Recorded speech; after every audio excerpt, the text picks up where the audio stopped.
എൻ്റെ ചിന്ത ഇതാണ്. തോമസ് അപ്പോസ്തലൻ്റെ ഒരു വാക്യം അടർത്തിയെടുത്തുകൊണ്ട് ബേത്ലഹേമിലേക്കൊരു തീർത്ഥാടനമാണ് ക്രിസ്തു ദർശനത്തിനായി.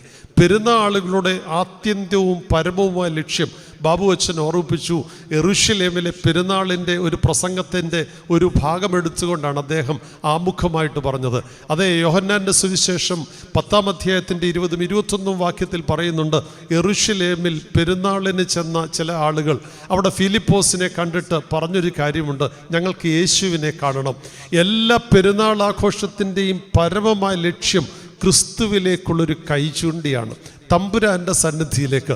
ഈ തോമസ് അപ്പോസ്തലൻ നമ്മളോട് ആവശ്യപ്പെടുന്നത്, പരമമായ ആനന്ദത്തിന് നീ എത്തിച്ചേരേണ്ട ഒരു ഇടമുണ്ട്, അത് ക്രിസ്തുവിൻ്റെ സാന്നിധ്യമാണ്.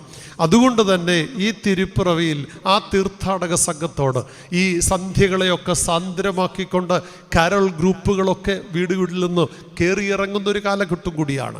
ഇതുപോലെ ഒരു പാട്ടും ആരാധനയുമായൊക്കെ കടന്നുപോയ ഒരു സംഘത്തോട് ചേർന്നുള്ള ഒരു ചെറിയ യാത്രയാണ്. അതിലേക്കൊന്നും ഞാൻ കൂടുതൽ ഫോക്കസ് ചെയ്യുന്നില്ല, കമ്പിവാക്കുകളിൽ ചില കാര്യങ്ങൾ പറഞ്ഞു പോവുകയുള്ളൂ. ഇവിടെ തോമസ് അപ്പോസ്തലനാണ് നമ്മുടെ പ്രധാന ഫോക്കസ്. ഇന്ന് തോമസ് അപ്പോസ്തലൻ്റെ പെരുന്നാളാണ്. വാസ്തവത്തിൽ ആരാണ് നമ്മെ സംബന്ധിച്ചിടത്തോളം തോമസ് അപ്പോസ്തലൻ? ഇത് നാം ചിന്തിക്കേണ്ടതായിട്ടുണ്ട്. അതുകൊണ്ട് തന്നെയാണ് തിരുപ്പിറവിയിലേക്ക് പോകുമ്പോൾ തോമസ് അപ്പോസ്തലനിലൂടെ തിരുപ്പിറവിയിൽ എത്തിച്ചേരാൻ ശ്രമിക്കുന്നത്. ലോകത്തിലെ ഏറ്റവും വലിയ അത്ഭുതം എന്താണെന്ന് ചോദിച്ചാൽ അത് തിരുപ്പിറവിയാണ്. തിരുപ്പിറവിയാണ് ലോകത്തിലെ ഏറ്റവും വലിയ അത്ഭുതം. അമേരിക്കയിലെ നാസയിലെ ഒരു ശാസ്ത്രജ്ഞൻ, നാസയിലെ ശാസ്ത്രജ്ഞനെന്ന് പാത്രം വിശേഷിപ്പിച്ച പോരാ, ഗൂഗിൾ ചെയ്താൽ ഒരു പേര് നമുക്കവിടെ കാണാം.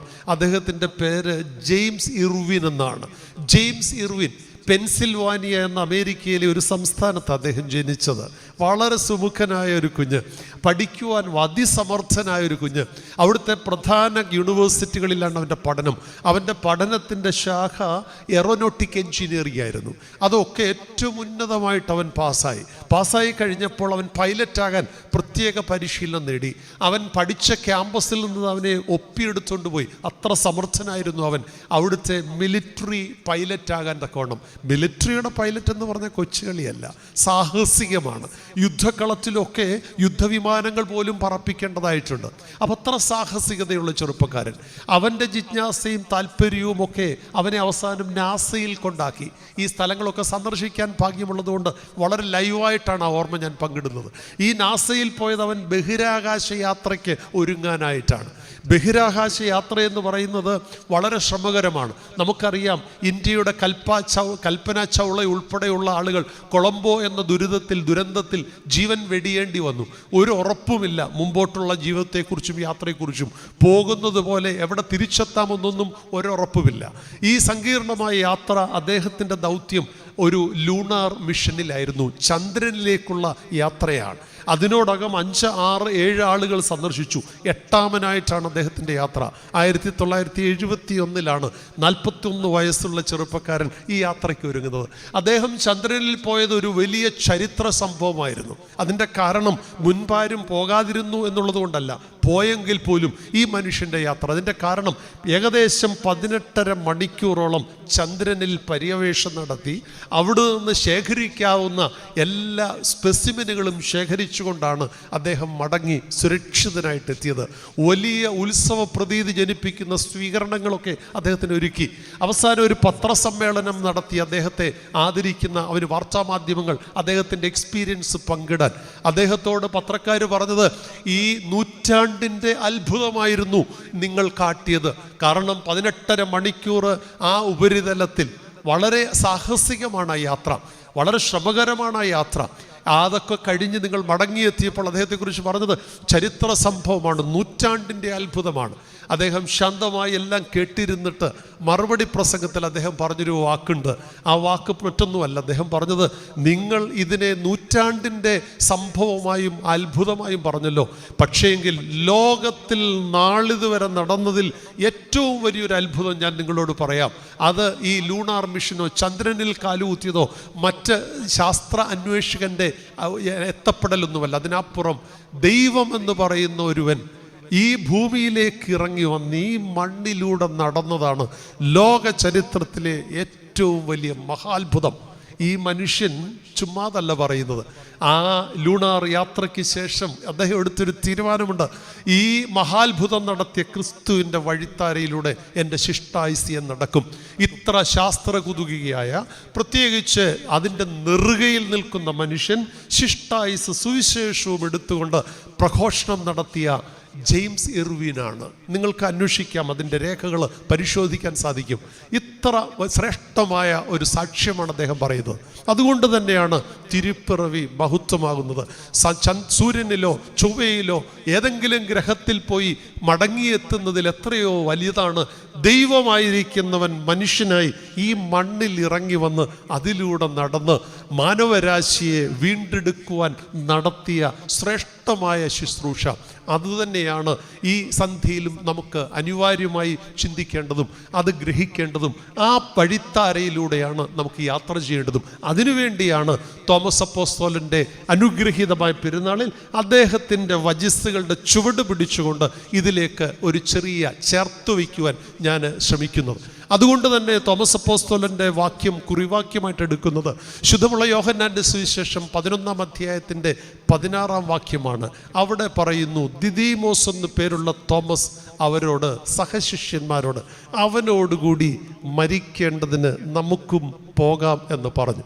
ദിദീമോസ് എന്ന് മറുപേരുള്ള തോമസ് തൻ്റെ സഹശിഷ്യന്മാരോട് പറയുകയാണ്, അവനോടുകൂടി മരിക്കേണ്ടുന്നതിന് നമുക്കും പോകാം. ഇംഗ്ലീഷിൽ പറയുന്നു, Thomas said to the rest of the disciples, we may die with him and we may go so that we may die with him. അവനോട് കൂടെ പോകാം, ഒരുപക്ഷെ നാം മരിക്കേണ്ടി വന്നേക്കാം. ഞാനിത് ഈ വാക്യം ഒന്ന് അടർത്തിയെടുക്കുന്നു എന്ന് മാത്രമേ ഉള്ളൂ. ആരാണ് നമുക്ക് തോമസ് അപ്പോസ്തലൻ? നമുക്ക് ഈ ഇടവകയെ സംബന്ധിച്ച് ഇടവകയുടെ കാവൽ പിതാവാണ്. മലങ്കര സഭയെ സംബന്ധിച്ച് മലങ്കര സഭയുടെ അതിൻ്റെ തലത്തൊട്ടപ്പനാണ്. തമ്പുരാൻ്റെ സുവിശേഷത്തിൻ്റെ ദീപ്തി പരത്തിയ ആളാണ് തോമസ് അപ്പോസ്തലൻ. തോമസ് അപ്പോസ്തലൻ ഈ മണ്ണിൽ തമ്പുരാൻ്റെ നമ്മെ സുവിശേഷത്തിൽ ജനിപ്പിച്ചത് ആരെന്ന് ചോദിച്ചാൽ ഈ അപ്പനാണ്, തോമസ് അപ്പോസ്തലനാണ്. ക്രിസ്തുവിൻ്റെ ഊർജ്ജസ്വലനായ ശിഷ്യനായിരുന്നു തോമസ് അപ്പോസ്തലൻ. തോമസ് അപ്പോസ്തലൻ ഉദ്ധിതനായ ക്രിസ്തുവിൻ്റെ സന്നിധിയിൽ ചെല്ലുന്നത് യോഹന്നാൻ്റെ സുവിശേഷത്തിൽ രേഖപ്പെടുത്തിയിട്ടുണ്ട്. ഒരുപക്ഷെ 3 സുവിശേഷങ്ങൾ, സമവീക്ഷണ സുവിശേഷങ്ങൾ പരിശോധിച്ചാൽ 12 അപ്പോസ്തലന്മാരുടെ പട്ടികയിൽ ഒരു പേര് മാത്രമായി തോമസ് അപ്പോസ്തലൻ നിൽക്കുന്നെങ്കിൽ യോഹന്നാൻ ശ്ലീഹ വളരെ സുന്ദരമായി തോമസ് അപ്പോസ്തലൻ്റെ ചിന്തകളും പ്രവർത്തനങ്ങളും സവിശേഷകരമായി പ്രതിപാദിക്കുന്നുണ്ട്. യോഹന്നാൻ ശ്ലീഹ അല്പം ലുബ്ധത കാട്ടുന്ന ആളാ എഴുത്തിൽ. വളരെ കാച്ചിക്കുറിക്കിയ വാക്കുകളെ അദ്ദേഹം സാധാരണ ഉപയോഗിക്കാറുള്ളൂ. പ്രത്യേകിച്ച് തമ്പുരാൻ്റെ തിരുപ്പിറവിയെക്കുറിച്ചൊക്കെ 1-2 അധ്യായങ്ങൾ എഴുതിയപ്പോഴാണ് ലൂക്കോസ് ഒന്ന് തൃപ്തിയായത്. പക്ഷേ എങ്കിൽ യോഹന്നാൻ ശ്ലീഹ ഒറ്റ വാക്ക് എഴുതുന്നുള്ളൂ. 1-ാം അധ്യായത്തിൻ്റെ 14-ാം വാക്യത്തിൽ ദ വേർഡ് ബിക്കം ഫ്ലഷ്, വചനം ജഡമായി തീർന്നു. തിരുപ്പിറവിയെക്കുറിച്ച് പോലും അദ്ദേഹം എത്ര കാച്ചിക്കുറുക്കി എഴുതുന്നത്. അങ്ങനെ ലുബ്ധത കാട്ടുന്ന ആള് തോമസ് അപ്പോസ്തലൻ്റെ 2 സന്ദർഭങ്ങൾ സവിസ്തരമായി, കാരണം അത് ഏറെ പ്രാധാന്യമുള്ളതാണ്.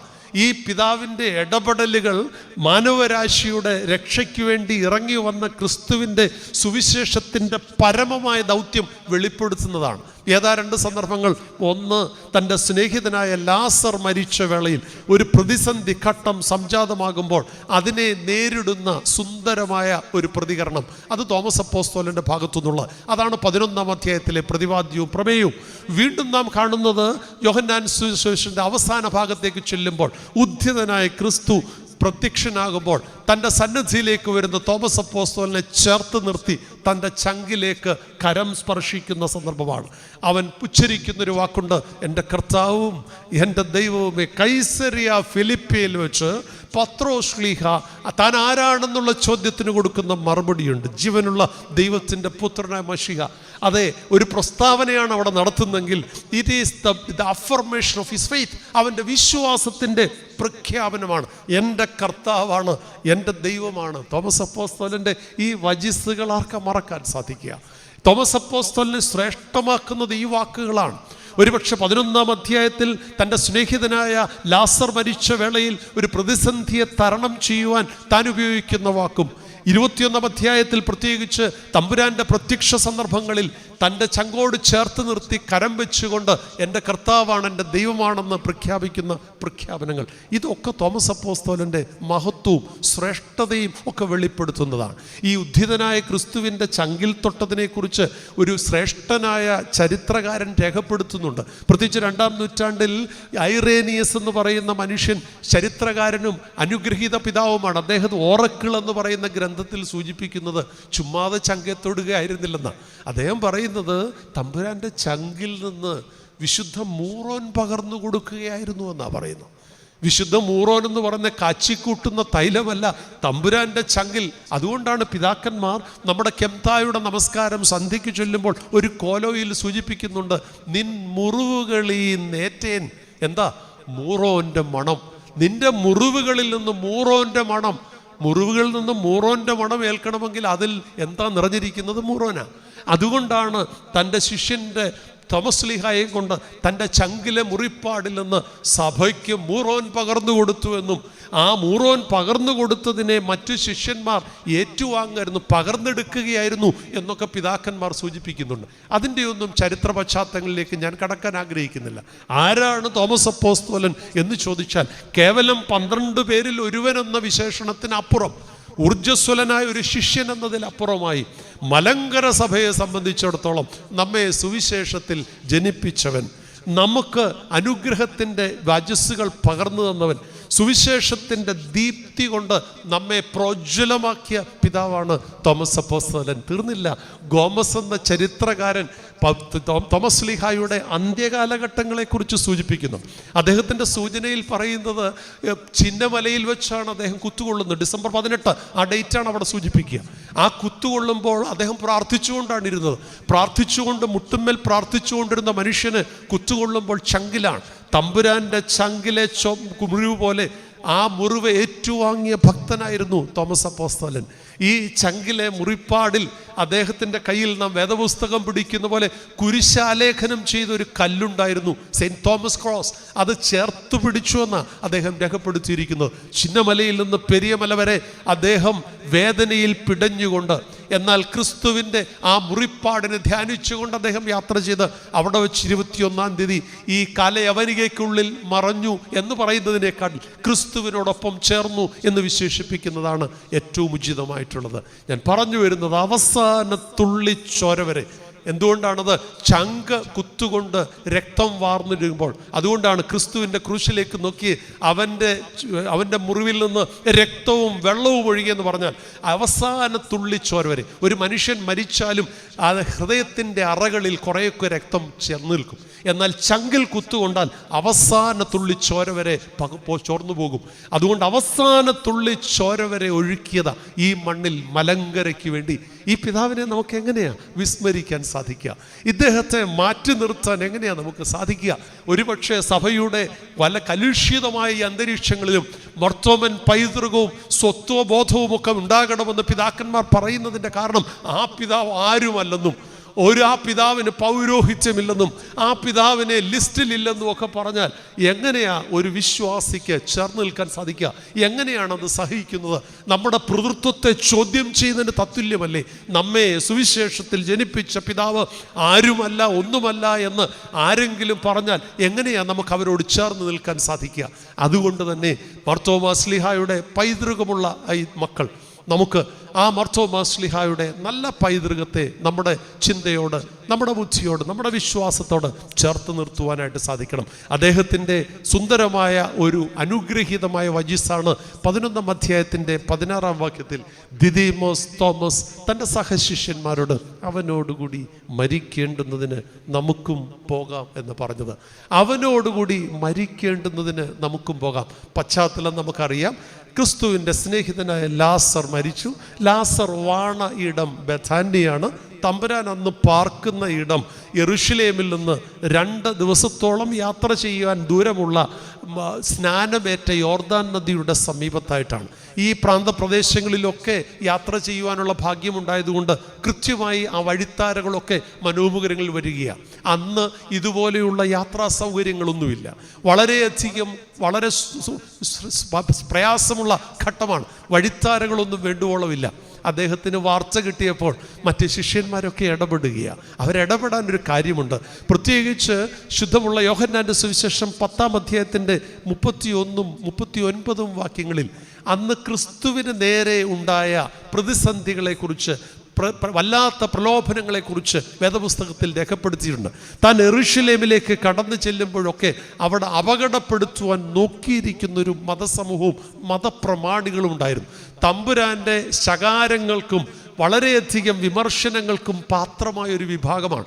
അവരെങ്ങനെ തമ്പുരാനെ വകവരുത്താം, ഇതാണ് അവരുടെ ചിന്ത. 31-ാം അധ്യായത്തിൽ വാക്യത്തിൽ പറയുന്നുണ്ട്, അവർ അവനെ എറിയുവാനായി കല്ലെടുത്തു, വീണ്ടും അവനെ നശിപ്പിക്കുവാൻ അവർ വട്ടം കൂട്ടി എന്ന് 39-ാം വാക്യത്തിൽ 2 ഭാഗങ്ങളിലും സൂചിപ്പിക്കുന്നുണ്ട്. ഇങ്ങനെ പ്രതിസന്ധിയും അപകടകരമായ ഒരു അന്തരീക്ഷവും നിലനിൽക്കുന്ന ഇടത്തേക്കാണ് തമ്പുരാന് യാത്ര ചെയ്യേണ്ടത്. കൂടെയുള്ള ആളുകൾ മിതവാദികളാണെങ്കിൽ സ്വാഭാവികമായിട്ടും നമ്മളും അങ്ങനെയൊക്കെ പറയും, എന്തിന് ഇപ്പം തിരക്ക് കൂട്ടി അങ്ങോട്ട് പോകണം, എന്തായാലും അവൻ മരിച്ചില്ലേ, ഇനിയും പോയിട്ട് പ്രത്യേകിച്ച് കാര്യങ്ങളൊന്നുമില്ലല്ലോ. ഒരുപക്ഷെ നിരുത്സാഹപ്പെടുത്താം. അതേ നിരുത്സാഹപ്പെടുത്തലുകൾ സഹശിഷ്യന്മാരിൽ നിന്നുണ്ടാകുകയാണ്. ഇവിടെയാണ് തോമസ് അപ്പോസ്തലൻ എന്ത് അപകടകരമായ പ്രതിസന്ധി ഉണ്ടെങ്കിലും, ഒരുപക്ഷെ ജീവൻ നഷ്ടപ്പെട്ടേക്കാം, എങ്കിലും നമുക്ക് അവനോട് കൂടെ പോകാം, മരിക്കേണ്ടി വന്നാലും അവനോട് കൂടെ പോകാം. തോമസ് അപ്പോസ്തലൻ്റെ സമസ്ത വ്യക്തിത്വത്തെയും സമുന്നയിപ്പിച്ചുകൊണ്ട് ഒറ്റവാക്കിൽ പറയാൻ ആരെങ്കിലും ചോദിച്ചാൽ പറയാവുന്ന വാക്യമേത്? ഇത് അദ്ദേഹത്തിൻ്റെ സമസ്ത ഗുണങ്ങളെയും സമസ്ത നന്മയും അദ്ദേഹത്തിൻ്റെ എല്ലാ നന്മയുടെയും ആകത്തുകയാണ് ഈ വാക്കുകളിൽ പ്രതിഫലിക്കുന്നത്. ഈ വാക്കാണ് തിരുപ്പിറവിയിലേക്ക് ചേർത്ത് വയ്ക്കുവാനായിട്ട് ഞാൻ ആഗ്രഹിക്കുന്നത്. തോമസ് അപ്പോസ്തലൻ പ്രതിസന്ധിയെ നേരിടേണ്ടി വന്ന ഘട്ടത്തിൽ തൻ്റെ ഗുരുനാഥൻ്റെ മുമ്പിൽ ഉപയോഗിക്കുന്ന ഈ മാസ്മരിക വാക്കുകളാണ് വളരെയധികം പ്രോത്സാഹനം കൊടുക്കുന്ന, ഗുരുവിനെ തൻ്റെ ലക്ഷ്യബോധത്തിലേക്ക് അനുഗ്രഹത്തോടെ അനുനയിക്കുവാൻ തക്കവണ്ണമുള്ള പ്രേരകമായ ഈ വാക്കുകളാണ് തമ്പുരാൻ്റെ തിരുപ്പിറവിയിലെ ഒരു യാത്രാ സംഘത്തിന് നേരെ ഞാൻ ചേർത്ത് വെച്ചുകൊണ്ട് ഇന്നത്തെ ചിന്ത മുമ്പോട്ട് നയിക്കുവാനായിട്ട് ആഗ്രഹിക്കുന്നത്. തിരുപ്പിറവിയിൽ നമുക്കറിയാം, ലൂക്കോസിൻ്റെ സുവിശേഷത്തിൽ മനോഹരമായി അതിൻ്റെ എല്ലാ കാര്യങ്ങളും പ്രതിപാദിക്കുന്നുണ്ട്. തമ്പുരാൻ്റെ തിരുപ്പിറവിയെക്കുറിച്ചുള്ള എല്ലാ കാര്യങ്ങളും അവിടെ പ്രതിപാദിക്കുന്നുണ്ട്. തമ്പുരാൻ്റെ ജീവിതത്തിൽ ഉടനീളം വാസ്തവത്തിൽ യാത്ര ചെയ്ത അനേക ആളുകളെ നമുക്ക് കാണാൻ സാധിക്കും. നാളെ പെരുന്നാൾ ആഘോഷിക്കുന്ന ഒരു പിതാവുണ്ട്, വാസ്തവത്തിൽ സഭയുടെ ശ്രേഷ്ഠനായ തീക്കടുത്ത ഇഗ്നാത്തിയോസ്, സെന്റ് ഇഗ്നേഷ്യസ് നൂറോനോ എന്നൊക്കെ വിശേഷിപ്പിക്കുന്ന അദ്ദേഹവും വാസ്തവത്തിൽ ക്രിസ്തുവിനോട് ചേർന്ന് നടന്ന ആളുകളാണ്. അപ്പോൾ തിരുപ്പിറവിയിലല്ല, ക്രിസ്തുവിൻ്റെ ജീവിതത്തിൽ ഉടനീളം അതിനുശേഷവും തമ്പുരാൻ്റെ പാതയിലൂടെ ചരിപ്പാൻ മരണഭയം കൂടാതെ അവസാന ശ്വാസം വരെയും അവസാന തുള്ളി രക്തം വരെയും തമ്പുരാനു വേണ്ടി ഒഴുക്കിയ ഒത്തിരി ധീരന്മാരായ പിതാക്കന്മാർ പരിശുദ്ധ സഭയ്ക്കുണ്ട്. ഞാൻ ഈ സന്ധിയിൽ പ്രത്യേകിച്ച് കാലം ഇതായതുകൊണ്ടും ഇത് സീസൺ ആയതുകൊണ്ടും തിരുപ്പിറവിയുടെ അനുഗ്രഹീത നാളുകളായതുകൊണ്ടും ഞാൻ അതിലേക്ക് ചിന്ത തിരിച്ചുവിടുകയാണ്. തിരുപ്പിറവിയുടെ സദ്വാർത്ത കൊച്ചു കുഞ്ഞുങ്ങൾ മുമ്പിൽ ഇരിപ്പുണ്ട്. ആർക്കാ കർത്താവിൻ്റെ ഈ ജനന വാർത്ത ആദ്യം അറിയിച്ചതാരെയാണെന്നറിയാമോ? വാർത്ത ആദ്യം കിട്ടിയത് ആർക്കാരെന്നറിയാമോ? 1-ാം നൂറ്റാണ്ടിൽ വാസ്തവത്തിൽ ഒരു മൃഗസംഗമം നടന്നതായിട്ട് രേഖപ്പെടുത്തിയിട്ടുണ്ട്, ചെറിയ കഥയായിട്ട്. 1-ാം നൂറ്റാണ്ടിലൊരു മൃഗസംഗമം. ഈ മൃഗങ്ങളെല്ലാം കൂടെ ഒന്നിച്ചുകൂടി ഇതുപോലൊരു കൺവെൻഷൻ യോഗം നടത്തുക. എല്ലാവരും സന്നിഹിതരാണ്, പക്ഷെ എല്ലാവർക്കും പ്രസംഗിക്കാൻ അവസരമില്ലല്ലോ. 2-3 പേരേ ഉള്ളൂ പ്രസംഗിക്കാൻ. ആദ്യം വന്നത് ഒരു പശുക്കുട്ടിയാണ്. പശുക്കുട്ടി വന്ന് മൈക്കുമൊക്കെ ടെസ്റ്റ് ചെയ്ത് പ്രസംഗിക്കാൻ തുടങ്ങി. എന്താ പശുക്കുട്ടിക്ക് പറയാനുള്ളത്? പശുക്കുട്ടിക്ക് പറയാനുള്ളത് എന്താ? യേശു ജനിച്ചപ്പോൾ ആദ്യം കണ്ടത്, കർത്താവ് ജനിച്ചത് എവിടെയായിരുന്നു? കാലിത്തൊഴുത്തിലാണ്. പശുത്തൊട്ടി പറയാനുള്ളത് ഇതാ, എനിക്കാണ് ഭാഗ്യം കിട്ടിയത്, എൻ്റെ പൂർവികന്മാർക്കാണ് ഈ ക്രിസ്തുവിൻ്റെ ജനനം, ചോരക്കുഞ്ഞിനെ ആദ്യം കാണാൻ. ഒരുപക്ഷെ അമ്മ പോലും എഴുന്നേറ്റ് ഈ കുഞ്ഞിനെ തൻ്റെ മുമ്പിൽ കൊണ്ടുവരുന്നതിന് മുമ്പ് കണ്ടതാരാ? ഈ പശുക്കിടാങ്ങൾ, അവിടെ കിടന്ന പശുക്കുട്ടികളാണ്. രണ്ടാമത് പറയുക, നീ കണ്ടെന്നൊക്കെ പറഞ്ഞല്ലോ, ഈ കാണുന്നതിന് മുമ്പ് ഈ ജനിച്ചതിനെ കുറിച്ച് ഞങ്ങൾക്ക് അന്നേരം പെട്ടെന്ന് വാർത്ത കിട്ടി. ആർക്കാന്നറിയാതെ ഒരാട്ടുംകുട്ടി വന്ന് പ്രസംഗിക്കുക, ഞങ്ങൾക്കാണത് കേൾക്കാൻ ഭാഗ്യം കിട്ടിയത്. കാരണം ആരോടാണ് വാർത്ത അറിയിച്ചത്? ആട്ടിടയന്മാരോടാണ്. 2-ാം അധ്യായത്തിൻ്റെ 8 മുതൽ 20 വരെയുള്ള വാക്യങ്ങളിൽ സവിസ്തരമായി അവിടെ പ്രതിപാദിക്കുന്നുണ്ട്. ആട്ടിടയന്മാർ രാത്രിയിൽ ആടുകളെ മേയിച്ചുകൊണ്ട് ആടുകളെയും നോക്കിക്കൊണ്ട് കാവൽ കിടക്കുകയായിരുന്നു എന്ന് സൂചിപ്പിക്കുന്ന മനോഹരമായ പ്രതിപാദ്യം 2-ാം അധ്യായത്തിൻ്റെ 8 മുതൽ 20 വരെയുള്ള വിസ്താരഭയത്താൽ ആ ഭാഗം ഒന്നും എടുക്കാനും വായിക്കാനും ഞാൻ മുതിരുന്നില്ല. അവിടെ ആട്ടിടയന്മാർക്കാണ് ഈ ഭാഗ്യം കിട്ടിയത്. വാസ്തവത്തിൽ ഈ ആട്ടിടയന്മാരുടെ തൊഴിൽ വളരെ സുന്ദരമായൊരു തൊഴിലാണ്, ആടിനെ മേയിക്കുക എന്നുള്ളത്. ആടിനെ മേയിച്ചുകൊണ്ടിരിക്കുന്ന ആട്ടിടയന്മാരുടെ നടുവിലേക്കാണ് രാത്രിയുടെ ഏകാന്ത നിമിഷങ്ങളിൽ ഈ വലിയ സദ്വാർത്തയുമായി ഒരു വലിയ വെളിച്ചം അവരുടെ മേൽ ചുറ്റുമിന്നി. അവിടെ നിന്നൊരു അശരീരി ഉണ്ടായി, അവൻ ലോകത്തിൻ്റെ രക്ഷകൻ നിങ്ങൾക്കായിട്ട് ജനിച്ചിരിക്കുന്നു, നിങ്ങൾക്കടയാളമോ. 11-12 വാക്യങ്ങൾ പറയുക. കീറ്റുശീലയിൽ പൊതിഞ്ഞൊരു ശിശു എവിടെ കിടക്കുന്നു? പശുത്തൊട്ടിലിൽ കിടക്കുന്നു. അവർക്ക് കിട്ടുന്ന സദ്വാർത്തയാണ്. അപ്പോൾ ഈ സദ്വാർത്തയാണ് ആ രാത്രിയിൽ അവർക്ക് കിട്ടുന്ന മനോഹരമായ വാർത്ത സ്വീകരിക്കുന്നത് ആട്ടിടയന്മാരാണ്. ഞാൻ തോമസ് അപ്പോസ്തലൻ്റെ ഈ വാക്കുകളിലൂടെ ഈ തീർത്ഥാടക സംഘത്തെ ക്രിസ്തുവിലേക്ക് പോകുന്ന യാത്രയുമായിട്ട് ചേർത്ത് വയ്ക്കുകയാണ്. ആട്ടിടയന്മാർ അവരുടെ അനുഗ്രഹീതമായ ഈ വാർത്ത കേൾക്കുകയാണ്. അവർ ആട്ടിടയന്മാരാണ്, സാധാരണ ആട്ടിടയന്മാരല്ല. ഈ അടുത്ത കാലത്തെ വായനയിലൂടെ കണ്ടെത്തിയ ഒരു കാര്യമുണ്ട്, സാധാരണ ആട്ടിടയന്മാരായിരുന്നില്ല ഈ ആട്ടിടയന്മാർ. എന്തായിരുന്നു അവരുടെ തൊഴിലെന്നറിയാമോ? അവർ മേയിച്ചിരുന്ന ആടുകൾ തൻ്റെ സ്വന്തമായ ജീവിത സന്ധാരണത്തിന് വേണ്ടിയുള്ള ഒരു ചെറിയ ആട്ടിൻപറ്റമായിരുന്നില്ല. അതിനപ്പുറം ക്രിസ്തുവിൻ്റെ ദൈവത്തിൻ്റെ ആലയമായി യെരൂശലേം ദേവാലയത്തിൽ അന്ന് മൃഗബലി നടക്കുകയാണ്. ഊനമില്ലാത്ത ആടുകളെയാണ് അവിടെ ബലി കഴിക്കുക. അപ്പോൾ അവരുടെ ജോലി ആലയത്തിലേക്ക് ഊനമില്ലാത്ത ആടുകൾക്കൊരു പൊറല് പോലും വരാനിടയാവരുത്. ആടുകൾ മറ്റു വന്യജീവികളുടെ ആക്രമണത്തിനിരയാവരുത്. ആടുകൾ ഏതെങ്കിലും കുഴിയിൽ വീണിട്ട് കാലോ കയ്യോ ഒടിഞ്ഞു പോകാനിട്ടിടയാവരുത്. ശരീരത്ത് മുറിപ്പാടുകൾ ഉണ്ടാവാനിടയാവരുത്. ഊനമില്ലാത്ത പൊറലേൽക്കാത്ത ആട്ടുംകുട്ടികളെ മേയ്ക്കുന്ന ഒരു വലിയ ദൗത്യമാണ്. അവരുടെ ദൗത്യം വളരെ നോബിളാണ്. സാധാരണ ഒരാട്ടിൻപറ്റമല്ല. വാസ്തവത്തിൽ ദേവാലയത്തിൽ ആടുകളെ ആരും വെളിയിൽ നിന്ന് കൊണ്ടുവന്ന് ബലി കഴിക്കാൻ സാധിക്കുകയില്ല. കാരണം അത് ഊനമില്ലാത്തതാണെന്ന് സാക്ഷ്യപ്പെടുത്തിയെങ്കിലേ പറ്റുള്ളൂ. വിവിധ ഇടങ്ങളിൽ നിന്ന് ദീർഘദൂരം യാത്ര ചെയ്ത് വരുന്ന ആളുകൾ അങ്ങനെ ആടുകളുമായിട്ട് വരുന്നതും ദുഷ്കരമാണ്. ഒരുപക്ഷെ ഏതെങ്കിലും വിധത്തിൽ വന്നാലും അവിടെ ഒരു മാഫിയ സംഘമുണ്ട്. എല്ലായിടവും ഉണ്ടല്ലോ, ആത്മീയ രംഗത്തുമുണ്ടല്ലോ ഈ മാഫിയ സംഘങ്ങൾ. അവർ പറയും ഇത് ഊനമുള്ളതാണെന്ന് പറഞ്ഞ് തള്ളിക്കളയും. അപ്പോഴും പിന്നെ ഇവിടുന്ന് വേണം വാങ്ങിക്കാൻ. വാസ്തവത്തിൽ ഈ ആട്ടിടയന്മാരെ സംബന്ധിച്ച് അവരുടെ സ്വന്തമല്ല ഈ ആടുകൾ. ഇതൊരു വലിയ മാഫിയ സംഘമാണ് അവിടെ ഈ കാര്യങ്ങൾ നടത്തുക. അപ്പോൾ അവരുടെ ആട്ടിൻപറ്റത്തെയാണ് അവർ മേയിക്കുന്നത്. പക്ഷെ അവരുടെ ദൗത്യം തങ്ങളെ ഏൽപ്പിച്ചിരിക്കുന്ന ഈ ആട്ടിൻപറ്റത്തെ ഒരു പോറലേൽക്കാതെ കൃത്യതയോടെ വെള്ളവും ഭക്ഷണവും ഒക്കെ കൊടുത്ത് രാത്രികാലങ്ങളിൽ അവർ സുരക്ഷിതമായിരിക്കണം. പകൽ സമയത്ത് അവർക്ക് മേച്ചിൽപ്പുറം തേടിയുള്ള യാത്രയിൽ അവർക്ക് ഒരു പ്രയാസങ്ങളും ഉണ്ടാകാതെ സുരക്ഷിതമായി കൊണ്ടെത്തിക്കേണ്ടുന്ന വലിയ ദൗത്യമാണ് അവിടെ. ഒരുപക്ഷെ ഈ ദൗത്യം ഏറ്റെടുത്തുകൊണ്ട് തന്നെ ആവാം ക്രിസ്തു അവർക്ക് ആദ്യം പ്രത്യക്ഷനാകുന്നത്. കാരണം നിങ്ങളുടെ ഈ ജോലിക്ക് ഞാൻ കുറച്ചുകൂടെ വിശ്രമം തരാൻ പോവുകയാണ്. അവർ വളരെ ദൗത്യ നിർവഹണത്തിലാണ്. അതുകൊണ്ട് തന്നെ ഒന്നാമത്തെ ഈ ആട്ടിടയന്മാരുടെ ശ്രേഷ്ഠതയിലേക്ക് ഞാൻ അടിവരയിടുകയാണ്. ഈ ആട്ടിടയന്മാർ they have commitment for their work. അവരുടെ തൊഴിലിനോട് എത്രയധികം കമ്മിറ്റ്മെൻ്റ് ഉള്ള ആളുകളാണ്. അവരുടെ ദൗത്യത്തെക്കുറിച്ച് കൃത്യമായ അവബോധമാണ്. രാത്രിയിൽ അവർ കവൽ കിടക്കുമ്പോഴും പകൽ അവർ ഈ ആടുകളെ മേയ്ക്കുവാനുള്ള മേച്ചിൽപ്പുറം തേടി നടക്കുമ്പോഴുമൊക്കെ അവരുടെ ഉള്ളിൽ കേവലം ഒരാടിനെ മേയ്ക്കുക എന്നുള്ള ലക്ഷ്യമല്ല. അതിനപ്പുറം തങ്ങളെ ഏൽപ്പിച്ചിരിക്കുന്ന ഓരോ ആട്ടിൻകുട്ടിയും തമ്പുരാൻ്റെ സന്നിധിയിൽ ബലി കഴിക്കുവാൻ ഊനമില്ലാത്തതായി സൂക്ഷിക്കണമെന്നുള്ള ഒരു വലിയ ദൗത്യബോധമാണ്. ദേവാലയം പണിയുന്ന സൈറ്റിൽ ഈ സന്ദർശകർ ചെല്ലാറുണ്ട്. സന്ദർശകർ ചെല്ലുമ്പോൾ ഈ ഇഷ്ടികയൊക്കെ പണിഞ്ഞുകൊണ്ടിരിക്കുന്ന ഒരു വ്യക്തിയോട് ചോദിച്ചു, താങ്കൾ എന്താ ചെയ്യുക? അവൻ പറഞ്ഞു, വയറ്റിപ്പഴപ്പിനായിട്ട് ഈ ഇഷ്ടിക വൈകുന്നേരത്തപ്പോഴത്തേക്ക് കുറേയേറെ ഇഷ്ടികൾ പണിയണം. അത് അളന്നിട്ട് അതിനനുസരിച്ച് ചിലപ്പോൾ ദിവസക്കൂലിയായിട്ട്, ചിലപ്പോൾ ഉടമ്പടിയാണെങ്കിൽ എണ്ണത്തിൻ്റെ അനുസരിച്ചൊക്കെ ഞങ്ങൾക്ക് കിട്ടും. അതിനു വേണ്ടി പണിയുകയാണ്. മറ്റൊരാളെ മറ്റൊരു മൂലയ്ക്കായിട്ട് ചെന്ന് ചോദിച്ചു. അവിടെ പറഞ്ഞു, വേറെ ഒത്തിരി ജോലികളൊക്കെ അവിടെ ഇവിടെയും തിരക്കിയിട്ട് ഒന്നും കിട്ടിയില്ല, അവസാനം ഇത് കിട്ടി, ഇവിടെ ജോലി ചെയ്യുന്നു. പലപ്പോഴും നമ്മുടെ ജോലിയോടുള്ള സമീപനം വ്യത്യസ്തമാണ്. എന്നാൽ മൂന്നാമതൊരാൾ പണിയുന്നിടത്തേക്ക് ചെന്ന് ആളിനോട് ചോദിച്ചപ്പോൾ പറഞ്ഞത്, ഇവിടെ ഞങ്ങൾ ഒരു ആരാധനാലയം പണിയുക, ഒരു ദൈവത്തിൻ്റെ ആലയം പണിയുക. ഈ ഓരോ കട്ട വയ്ക്കുമ്പോഴും ഈശ്വരന് ചൈതന്യമുള്ള ഒരു ആലയമായിട്ട് തീരണമേ എന്ന ആഗ്രഹത്തോടുകൂടി വലിയ ദൗത്യത്തിൻ്റെ ഭാഗമാകാൻ ഭാഗ്യം കിട്ടിയല്ലോ എന്ന ചിന്തയോടുകൂടി ഞങ്ങൾ നിർമ്മിക്കുകയാണ്. അപ്പോൾ ഒരേ ആലയത്തിൻ്റെ നിർമ്മിതിയിൽ വ്യാപരിക്കുന്ന ആളുകളുടെ മനോഭാവം വ്യത്യസ്തമാണ്. ഇവിടെയാണ് ഈ ആട്ടിടയന്മാരുടെ പ്രത്യേകത. കേവലം ആടിനെ മേയിച്ചു വയറ്റിപ്പിഴപ്പിന് വേണ്ടി ജീവിക്കുകയല്ല, അവരുടെ ദൗത്യത്തെക്കുറിച്ച് തികഞ്ഞ അവബോധം. എന്താണ് ചെയ്യുന്നത്? താൻ മേയിക്കുന്ന ഈ ഓരോ ആട്ടിൻകുട്ടികളും തമ്പുരാൻ്റെ സന്നിധിയിൽ ബലിയായി തീരണം, അതിനുവേണ്ടി ഊനമില്ലാത്തതായി പരിപോഷിപ്പിക്കണമെന്നുള്ള തികഞ്ഞ അവബോധത്തോടുകൂടി, അതിൻ്റെ നൊബിലിറ്റിയെക്കുറിച്ചുള്ള ബോധത്തോടുകൂടി.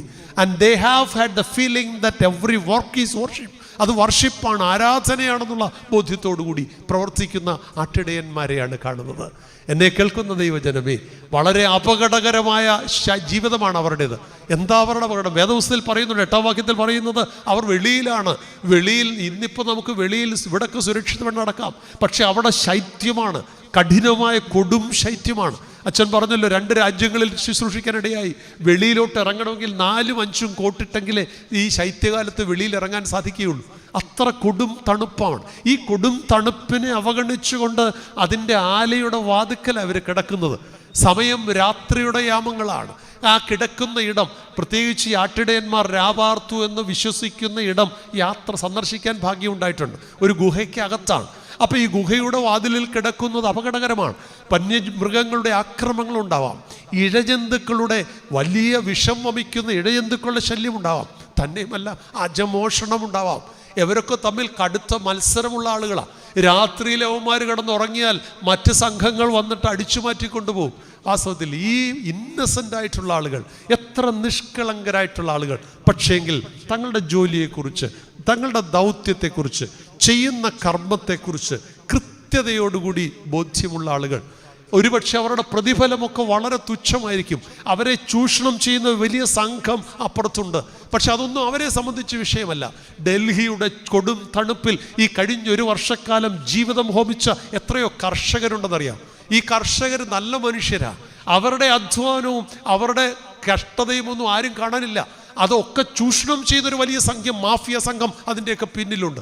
ഇവിടെയും അതാണ് കാണുന്നത്, ഒരു മാഫിയ സംഘമാണ് അതിൻ്റെ പിന്നിലുള്ളത്. പക്ഷേ ഇവർ നിഷ്കളങ്കരാണ്. ഞാനും നിങ്ങളും ഈ രാത്രിയിൽ തോമസ് അപ്പോസ്തലനോട് ചേർന്ന് നിന്നുകൊണ്ട് അദ്ദേഹത്തിൻ്റെ വാക്കുകൾക്ക് ചെവി കൊടുക്കുമ്പോൾ, അതെ, ഈ തീർത്ഥാടകരായി തമ്പുരാൻ്റെ തിരുപ്പിറവിയിൽ ഈ ഇടയന്മാരോട് ചേർന്ന് യാത്രയ്ക്കായിട്ട് ഒരുങ്ങുമ്പോൾ ഞാനും നിങ്ങളും ഒക്കെ ചിന്തിക്കണം, എന്നെയും നിങ്ങളെയും ദൈവം നോക്കുമ്പോൾ നമ്മെ ഏൽപ്പിച്ചിരിക്കുന്ന ജോലികളിൽ ഒരു പുരോഹിതൻ എന്ന നിലയിൽ എൻ്റെ പൗരോഹിത്യ ധർമ്മം അതിൻ്റെ വിശ്വസ്തയോടെ അനുഷ്ഠിക്കുവാൻ എനിക്ക് സാധിക്കുന്നുണ്ടോ? ഒരു ഗ്രഹനാഥൻ, അപ്പൻ എന്ന നിലയിൽ മക്കളുടെ മുമ്പിൽ മാതൃകായോഗ്യമായി ജീവിപ്പാൻ സാധിക്കുന്നുണ്ടോ? ഒരു ജീവിത പങ്കാളി എന്ന നിലയിൽ കുടുംബത്തെക്കുറിച്ചൊക്കെ സവിസ്തരമായ സുന്ദരമായ ക്ലാസ് തോമസ് നിങ്ങൾക്ക് തന്നിട്ടുണ്ടാവും. ഒരു വിശ്വസ്തയോടുകൂടി ജീവിക്കുന്നൊരു ജീവിത പങ്കാളിയായിട്ട് എനിക്ക് ജീവിപ്പാൻ നാളിതുവരെ സാധിച്ചിട്ടുണ്ടോ?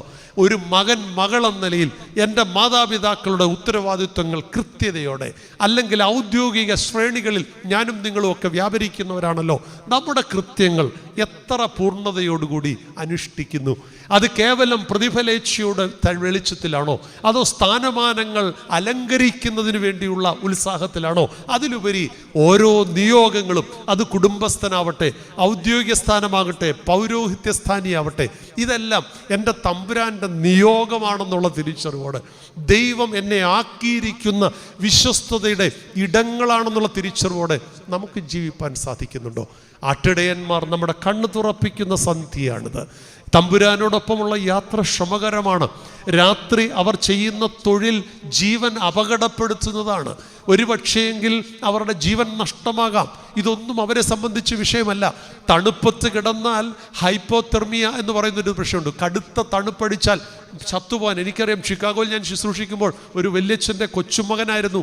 രാത്രിയിൽ യാത്ര ചെയ്ത് അപകടത്തിൽപ്പെട്ട് ഒരു തണുപ്പിൽ കിടന്നുപോയി. ആരും ശ്രദ്ധിക്കാനുണ്ടായില്ല. അവസാനം ഡെഡ് ബോഡിയെ കൊണ്ട് ഹൈപ്പോതെർമിയ അടിക്കുക, തണുപ്പടിക്കുക, ശരീരം തളർന്നു പോകാൻ അത് മതി. ജീവിതം പോലും തോമസ് അപ്പോസ്തലൻ പറഞ്ഞ പോലെ അവനോടുകൂടി മരിക്കേണ്ടി വന്നാലും പോകാം എന്ന് പറഞ്ഞെങ്കിൽ ആട്ടിടയന്മാർ ജീവൻ പണയം വെച്ചുകൊണ്ട് തങ്ങളുടെ ശുശ്രൂഷ നിർവഹിക്കുകയാണ്. ജീവൻ പണയം വെച്ചുകൊണ്ടുള്ള കർമ്മമാണ് അവരവിടെ നിർവഹിക്കുന്നത്. നമ്മുടെയൊക്കെ വ്യക്തി, കുടുംബ, സമൂഹ ജീവിതത്തിൽ, ഔദ്യോഗിക തലങ്ങളിലൊക്കെ എന്നെയും നിങ്ങളെയും ഏൽപ്പിച്ചിരിക്കുന്ന ഉത്തരവാദിത്വങ്ങളിൽ ഈ ആട്ടിടയന്മാരുടെ ആത്മാർത്ഥത നമുക്ക് ഉണ്ടോ? നാം ചെയ്യുന്ന കർമ്മങ്ങളിൽ ഈ വിശ്വസ്തത നമുക്ക് പാലിക്കുവാനായിട്ട് സാധിക്കുന്നുണ്ടോ? വളരെ അപകടകരമായ ഒരു ദൗത്യമാണ് അവർ നിർവഹിച്ചുകൊണ്ടിരിക്കുന്നത്. അതെ, ഈ ആത്മശിഷ്യന്മാർ നമ്മുടെ കണ്ണു തുറപ്പിക്കട്ടെ.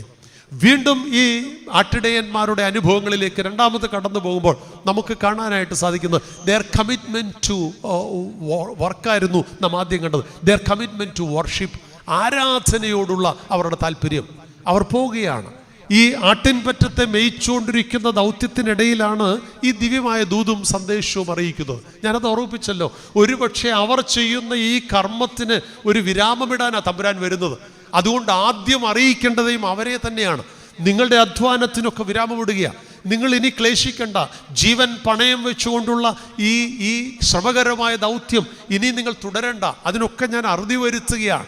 ഈ ലോകത്തിൻ്റെ പാപത്തെ വഹിക്കുന്ന ദൈവത്തിൻ്റെ കുഞ്ഞാടെന്ന് തോമസ് അപ്പോസ്തലൻ ഈ കർത്താവിനെ നോക്കിക്കൊണ്ട് യോഹന്നാൻ സ്നാപകൻ പറഞ്ഞെങ്കിൽ, ആ ലോകത്തിൻ്റെ പാപത്തെ വഹിക്കുന്ന, ലോകത്തിൻ്റെ മുഴുവൻ വിടുതലിന് വേണ്ടി വന്ന അറുക്കപ്പെടുന്ന ഈ കുഞ്ഞാട്, ആ കുഞ്ഞാടിൻ്റെ ജനനത്തെക്കുറിച്ച് ആദ്യം അറിയിച്ചത് ഈ ആട്ടിടയന്മാരെയാണ്. അത് തീർച്ചയായിട്ടും ദൈവത്തിൻ്റെ ഒരു നിയോഗമാണ്. അത് തീർച്ചയായിട്ടും ഒരു കാവ്യനീതിയാണ്. ആരറിയുന്നതിന് മുമ്പ് അറിയേണ്ടവര് ഈ നിഷ്കളങ്കരായ ആളുകളാണ്. അവരുടെ ഹൃദയം അത്ര ശുദ്ധമാണ്. ഒരുപക്ഷെ അവർ പലരാലും ചൂഷണം ചെയ്യപ്പെടുന്നെങ്കിലും അവരുടെ ദൗത്യ നിർവഹണത്തിൽ ഒരു അലംഭാവവുമില്ല. അവരെ വിളിച്ചവനും ആക്കിയവനും ദൈവമാണെന്നുള്ള തികഞ്ഞ അവബോധം അവർക്കുണ്ട്. ഈ രാത്രിയിൽ ശ്രമകരമായ യാത്രയ്ക്കും അധ്വാനത്തിനും പരിശ്രമത്തിനും ശേഷം ബോധമില്ലാതെ ഉറങ്ങാവുന്ന സാഹചര്യത്തിൽ അവർ സുബോധത്തോടെ കിടന്നു കർത്താവിൻ്റെ ശബ്ദത്തിനായി. കാരണം അത്ര ഹൃദയ നൈർമല്യവും ക്രിസ്തുവിൻ്റെ ശബ്ദത്തിനു വേണ്ടി, മശിഹായുടെ വരവിന് വേണ്ടി കാത്തിരുന്ന ഒരു ചെറിയ സമൂഹം. വിദ്യാഭ്യാസത്തിൻ്റെ ശ്രേഷ്ഠതയൊന്നുമില്ല, ഔദ്യോഗിക സ്ഥാനമാനങ്ങളൊന്നുമില്ല, ലോകപ്രകാരമുള്ള പദവികളൊന്നും അവർക്കുണ്ടായിരുന്നില്ല. പക്ഷേ അവർ ദൈവത്തെ അറിഞ്ഞവരായിരുന്നു. ആരാധനയ്ക്ക് വേണ്ടി സ്വയം സമർപ്പിതരായിരുന്നു. അതുകൊണ്ടാണ് ഇത് കേട്ട മാതിരി, കേട്ടപ്പോൾ തന്നെ ഈ വലിയ സന്ദേശം അവരുടെ കാതിൽ പതിച്ചപ്പോൾ തന്നെ അവർ അനുഗ്രഹത്തോടെ യാത്ര ചെയ്യുകയാണ്. എവിടേക്കാണ്? ബെത്ലഹേമിലേക്ക് യാത്ര ചെയ്യുക. കാരണം അവരോട് പറയുന്നുണ്ട് 12-ാം വാക്യത്തിൽ 2-ാം അധ്യായത്തിൽ പറയുന്നത്, നിങ്ങൾക്ക് ഒരു ശിശു ജനിച്ചിരിക്കുന്നു. അടയാളം എന്താണ്? പശുത്തൊട്ടിലിൽ കീറ്റശീലയിൽ പൊതിഞ്ഞ ഒരു കുഞ്ഞാണ്. ഒരുപക്ഷെ സാധാരണ ഞാനും നിങ്ങളുമാണ് ചിന്തിക്കും, ഈ അർദ്ധരാത്രിക്ക് ഒരു സ്വപ്നം കണ്ടത്, അതൊക്കെ ഇനി മറന്നു കളയാം. 2, ഒരു ലോകരക്ഷകന്റെ ജനനമായിരുന്നു അതെങ്കിൽ അവൻ കീറ്റുശീലയിലാണോ പൊതിയപ്പെടേണ്ടത്? അവൻ പിറക്കേണ്ടത് പുൽത്തൊട്ടിലാണോ? 100 ചോദ്യങ്ങൾ മനോമുഖരകളിൽ തെളിയുകയില്ലേ? തീർച്ചയായിട്ടും അതെങ്ങോണ്ട് അശരീരി കേട്ടതാണ്. വേറെ പണിയൊന്നുമില്ല. നമുക്ക് രാവിലെ ആടിനെ മേയിച്ചു കൊണ്ട് പോകേണ്ടതാ, കിടന്നുറങ്ങാം. അവരങ്ങനല്ല ചെയ്തത്. കാരണം ദൈവത്തിൻ്റെ ശബ്ദം തിരിച്ചറിയുവാനുള്ള വിവേകം ഇന്നത്തെ ആധുനിക സമൂഹത്തിന് നഷ്ടമായിരിക്കുന്ന ഇതാണ്. തിരുവചനത്തിൻ്റെ പ്രഘോഷണം ആലയത്തിൽ നടന്നുകൊള്ളട്ടെ, എന്തെല്ലാം ചട്ടവട്ടങ്ങൾ നടന്നുകൊണ്ട്, ഇതൊന്നും നമുക്ക് പ്രശ്നമല്ല, ഇതൊന്നും എന്നെ ബാധിക്കുന്ന പ്രശ്നമല്ല, എൻ്റെ ഉള്ളിലേക്ക് ഇതൊന്നും കടക്കുകയില്ല. ഒരുപക്ഷെ ദേവാലയത്തിൻ്റെ അകത്തളത്തിൽ ഇരുന്നാൽ പോലും ഇതൊന്നും ഉള്ളിലേക്ക് കടക്കുകയില്ല. വിവേകാനന്ദൻ പറഞ്ഞതുപോലെ ക്രിസ്ത്യാനിയുടെ ഉള്ള എന്താണെന്ന് ചോദിച്ചാൽ അത് പാറ സമുദ്രത്തിൻ്റെ അടിത്തട്ടിൽ കിടക്കുന്നത് പോലെയാണ്. എന്താ അതിൻ്റെ വിശേഷം? നൂറ്റാണ്ടുകൾ കടന്നാലും എടുത്തു പൊട്ടിച്ചു നോക്കിയാൽ 1-2 ലെയർ ജലത്തിൻ്റെ അംശമുണ്ടാകും. പക്ഷെ ഉള്ളിൽ ഒരംശം പോലും ജലാംശം കടന്നില്ലുകയില്ല. ഞാനും നിങ്ങളുമൊക്കെ ഇന്ന് പരുപരുക്കൻ അനുഭവങ്ങളിലാണ് കഴിയുന്നത്. ഈ വാർത്തകളും ഈ അനുഭവങ്ങളൊന്നും നമ്മളെ ബാധിക്കുന്നില്ല. ഒരുപക്ഷെ സമാനതകളില്ലാത്ത പ്രതിസന്ധിയിൽ മനുഷ്യൻ നട്ടം തിരിയുമ്പോൾ പോലും ഈ പെരുന്നാൾ ആഘോഷത്തിന് ദേവാലയം നിറഞ്ഞു കവിയേണ്ടതല്ലേ? രാവിലെയൊക്കെ ആളുണ്ടായിരുന്നു, ഞാൻ സമ്മതിക്കുന്നു. ഞാൻ പറയുകയാണ്, പലപ്പോഴും വരും ദിവസങ്ങളിൽ മെഴുകുതിരി ഉരുകുന്നത് പോലെ നമ്മുടെ മനമുരുകിക്കൊണ്ട് തോമസ് അപ്പോസ്തലന്റെ മധ്യസ്ഥയിൽ അഭയം പ്രാപിച്ചുകൊണ്ട് ഈ അനുഗ്രഹ തീർത്ഥാടക സമൂഹത്തിൻ്റെ ഭാഗമായി തീരുവാൻ നമുക്കൊക്കെ സാധിക്കണം. അവിടെയാണ് പെരുന്നാൾ ആഘോഷം പൂർണ്ണമാകുന്നത്. നമ്മുടെ ഉള്ളിൽ ക്രിസ്തുവിൻ്റെ തിരുപ്പിറവിക്കായി ഒരു അനുഗ്രഹീതമായ വാഞ്ചയുണ്ടാവണം. ആട്ടിടയന്മാരെ ഭരിച്ചതാ. അവർ ഒരുപക്ഷെങ്കിൽ ഒരു ബോധവുമില്ലാതെ ഉറങ്ങുണ്ടെന്ന അർത്ഥ നട്ടപ്പാതിരയ്ക്ക് തമ്പുരാൻ്റെ ഒരു മൃദുസ്വരം കേട്ടപ്പോൾ അവരെഴുന്നേൽക്കുകയാണ്. മലാഖമാരുടെ അനുഗ്രഹീതമായ ഗാനത്തിൻ്റെ ഈരടികൾ എല്ലാ മാധ്യമങ്ങളും, ഇവിടെയൊക്കെ ലൈവുണ്ട്, എല്ലാ മാധ്യമങ്ങളും അന്നേ തമ്പുരാൻ ഉപയോഗിക്കുന്നുണ്ട്. അവിടെ സംഗീത സാന്ദ്രമായിരുന്നു ആ മലാഖമാരുടെ പാട്ടുകൾ. അവിടെ അനുഗ്രഹകരമായ സാന്നിധ്യമായിരുന്നു. എല്ലാ മാധ്യമങ്ങളും തമ്പുരാനും അവിടെ ഉപയോഗിക്കുന്നുണ്ട്. ഇതുകൊണ്ട് ഈ മാധ്യമങ്ങളിലൂടെ ദൈവത്തിൻ്റെ ദൂത് അവരിലേക്ക് സന്നിവേശിപ്പിക്കുകയായിരുന്നു. നമുക്കൊന്ന് കാതോർക്കാൻ സാധിക്കുമോ? നമുക്കൊന്ന് കാതോർക്കാൻ സാധിക്കുമോ? തമ്പുരാൻ്റെ ജനനത്തിൻ്റെ ശബ്ദത്തിന് വേണ്ടി ഒന്ന് കാതോർക്കാൻ. ജീവിതത്തിൻ്റെ തിരക്കിട്ട പരിപാടികൾക്കിടയിൽ ഞാനും നിങ്ങളും അറിഞ്ഞു ബോധപൂർവം വിസ്മരിക്കുക ദൈവശബ്ദത്തിന്. പലപ്പോഴും ദൈവശബ്ദത്തിന് കാതോർക്കുവാൻ, ആരാധനയിലേക്ക് ഒരു അടുത്തു വരുവാൻ നമുക്ക് സാധിക്കുമോ? ഈ പെരുന്നാൾ നമ്മെ ആരാധനയിലേക്ക് കൊണ്ടെത്തിക്കേണ്ടതാണ്. അവിടേക്ക് പോവുകയാണ്, തമ്പുരാൻ്റെ സന്നിധിയിലേക്ക്. ശ്രമകരമാണ് യാത്ര. അവർ പാർക്കുന്ന ഇടത്തു നിന്ന് അനേക കാതം ദൂരമുണ്ട് യാത്ര. രാത്രിയിൽ തന്നെ അവർ യാത്ര തുടരുകയാണ്. കാരണം ഒട്ടും അവർ കമാന്തിക്കാൻ സാധിക്കുകയില്ല, കാത്തിരിക്കാൻ പറ്റില്ല. നേരം പുലരട്ടെന്ന് അവർ ചിന്തിച്ചില്ല. മാലാഖമാർ അവരെ വിട്ടുപോയ ഉടൻ അവർ യാത്ര പുറപ്പെടുകയാണ്. ഒരു പക്ഷേങ്കിൽ അതും ശ്രമകരമാണ്. തങ്ങളെ ഏൽപ്പിച്ചിരിക്കുന്ന ഈ ആട്ടിൻപറ്റത്തെ ഇട്ടേച്ചു പോയാൽ ഒരു പക്ഷേങ്കിൽ അത് എന്തെങ്കിലും അനർത്ഥത്തിൽപ്പെട്ടാൽ ജീവൻ പോലും പോകും. കാരണം വലിയ പവർഫുള്ളായിട്ട് ആളുകളാണ്, മാഫിയ സംഘമാണ് അതിൻ്റെ പിന്നിലുള്ളത്. കൊന്നുകളയും അവർ, വെച്ചേക്കുകയില്ല ഭൂമിക്ക് മുകളിൽ. ഒരുപക്ഷെ തിരിച്ചു വരുമ്പോൾ അതൊക്കെ ചിലപ്പോൾ തോന്നിയതായിരിക്കും. ഒന്നും കണ്ടില്ലെങ്കിൽ തിരിച്ചു വരുമ്പോൾ തൊഴിൽ നഷ്ടപ്പെടും. പല സാധ്യതകളാണ് ഉള്ളത്, പല സാധ്യതകളാണ് അവരുടെ പിന്നിലുള്ളത്. പക്ഷെ ഇതൊന്നും അവരെ സംബന്ധിച്ച് വിഷയമല്ല. തൊഴിൽ നഷ്ടപ്പെട്ടോട്ടെ, ജീവൻ നഷ്ടപ്പെട്ടോട്ടെ, മറ്റുള്ളവർ ഞങ്ങളെ അപഹസിച്ചോട്ടെ, ഇതൊന്നൊരു വിഷയമല്ല. അവർക്കൊറ്റ ലക്ഷ്യമേ ഉള്ളൂ, അവനെ കാണണം, അവനെ കാണണം. ആ കെട്ട ദൂത് തമ്പുരാൻ്റെ തിരുപ്പിറവിയാണെന്നുള്ള വിശ്വാസത്തിലാണ്, പരീക്ഷണത്തിനല്ല പോകുന്നത്. ഞാനും നിങ്ങളും ആത്മീയ കാര്യങ്ങളിലൊക്കെ പലപ്പോഴും വ്യാപരിക്കുമ്പോൾ ഒന്ന് ശ്രമിച്ചു നോക്കാം, നഷ്ടമൊന്നുമില്ലല്ലോ, ഒന്ന് പോയി നോക്കാം. ഇല്ലേ? അല്ല, ഞങ്ങൾക്ക് അവനെ കാണണം. അവൻ മിശിഹായാണ്. സമ്പൂർണ്ണ വിശ്വാസത്തോടു കൂടി തമ്പുരാൻ്റെ തിരുപ്പിറവിയുടെ സാക്ഷിയാകാൻ പോകുന്ന ആട്ടിൻപറ്റമാണ്. ഈ ആട്ടിൻപറ്റത്തോടൊപ്പം നമുക്ക് യാത്രയും ചെയ്യുമോ? അപകടകരമായ യാത്രയാണ്. വഴിത്താരകൾ സുഗമമല്ല, പോകുന്ന ഇടങ്ങൾ സുഗമമല്ല. കൊള്ളക്കാരുണ്ടാവാം, ഒരുപക്ഷെ ഇതുപോലെ വന്യമൃഗങ്ങളുടെ സാധ്യതയുണ്ടാവാം. ഒക്കെ അവിടെയുമുണ്ട്. പതിയിരിക്കുന്ന അപകടം, കെണിയിരിക്കുന്ന പതിയിരിക്കുന്ന ഇടങ്ങളിലൂടെ അവരുടെ യാത്ര. പക്ഷെ അതൊന്നും അവരെ ബാധിക്കുന്നില്ല. കാരണം അവർക്കൊറ്റ ലക്ഷ്യമേ ഉള്ളൂ, തമ്പുരാൻ്റെ തിരുപ്പിറവിയുടെ സദ്വാർത്ത. അത് കാത് കുളിർക്കെ കേട്ടാൽ പോത്ര, കണ്ണ് കുളിർക്കെ കാണണം. ആ പശു ആദ്യം പറഞ്ഞതുപോലെ അവനെ കൺകുളിർക്കെ കാണാൻ ഭാഗ്യം സിദ്ധിച്ചു എന്ന് അഭിമാനിച്ചതുപോലെ അവർക്കും കാണണം. അതെ, ഇടയന്മാരെ പോലെ do we have that commitment about the worship? ആരാധനയെക്കുറിച്ചൊരു ബോധ്യം. നമ്മളൊക്കെ ആരാധനയിൽ പങ്കെടുക്കുന്ന സമയം ഓരോരുത്തരും അവരോട് തന്നെ ചോദിച്ചാട്ട്, നമസ്കാരമൊക്കെ കഴിയുമ്പോഴത്തേക്ക് അവിടെ ചെല്ലണം, പടിഞ്ഞാട്ട് എടുക്കുമ്പോഴത്തേക്ക് അവിടെ ചെല്ലണം, ഇല്ലേ? പലപ്പോഴും നമ്മൾ കണക്ക് കൂട്ടി തന്നെ ഇറങ്ങുക, കൃത്യമായി കണക്ക് കൂട്ടി തന്നെ ഇറങ്ങുക. ആരാധനയോടുള്ള നമ്മുടെ മനോഭാവം എന്താണ്? ഈ തമ്പുരാൻ്റെ തിരുപ്പിറവിയിൽ ഈ ആട്ടിടയന്മാരോട് ചേർന്ന് നിന്നുകൊണ്ട് ഞാനൊന്നും ചോദിക്കണം, എനിക്കെൻ്റെ വർക്കിനോടുള്ള കമ്മിറ്റ്മെൻ്റ് എന്താണ്? തൊഴിലിനോട്, ചെയ്യുന്ന പ്രവൃത്തിയോട്, ഏൽപ്പിച്ചിരിക്കുന്ന നിങ്ങളുടെ ദൗത്യത്തെക്കുറിച്ചുള്ള നിർവഹണത്തിൽ എൻ്റെയും നിങ്ങളുടെയും മനോഭാവം എന്താണ്? 2, ആരാധനയോടുള്ള ദൈവബന്ധത്തിലുള്ള എൻ്റെ ബോധ്യം എന്താണ്? ദൈവത്തെ മാനിക്കുന്നവനെ ദൈവം മാനിക്കും.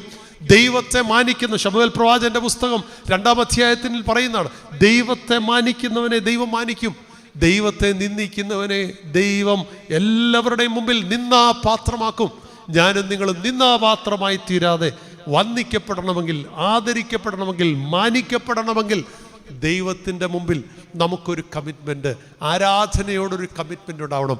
ആട്ടിടയന്മാരുടെ 2ാമത്തെ സവിശേഷത അതാണ്, 2ാമത്തെ പ്രത്യേകത അതാണ്, ശ്രേഷ്ഠമായ അനുഭവം അതാണ്. ആരാധനയോടെ ദൈവബന്ധത്തിലുള്ള സൂക്ഷ്മമായ അനുഗ്രഹകരമായ ഒരു അടുപ്പം. അതെ, അവൻ ലോകരക്ഷകനാണെന്നുള്ള ബോധ്യത്തോടു കൂടി ഉള്ള ഒരു ഇടപെടലും പ്രവർത്തനവുമാണ്. പെട്ടെന്ന് ഞാൻ നിർത്തുകയാണ്. 3ാമത്തെ ആട്ടിടയന്മാരുടെ സവിശേഷത എന്താണെന്ന് വെച്ചാൽ their commitment to the fellow workers. കൂടെ ജോലി ചെയ്യുന്നവരെ കുറിച്ച് ചേർത്ത് നിർത്തുന്ന ഒരു മനോഭാവം.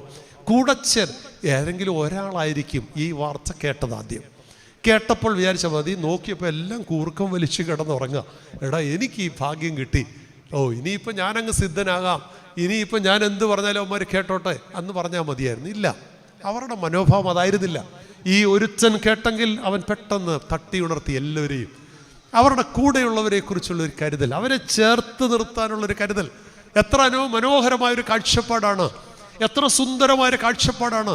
അവർ പോകുവാൻ ഒരുങ്ങിയപ്പോഴും നമുക്ക് ഒന്നിച്ചു പോകാം. അവിടെ ആരാധിച്ചപ്പോഴും അവർ ഒന്നിച്ച് ആരാധിക്കുക, അവർ മടങ്ങുമ്പോഴും അവർ ഒന്നിച്ചു മടങ്ങുകയാണ്. എത്ര കൂട്ടായ്മയുടെ, ഫെലോഷിപ്പിൻ്റെ.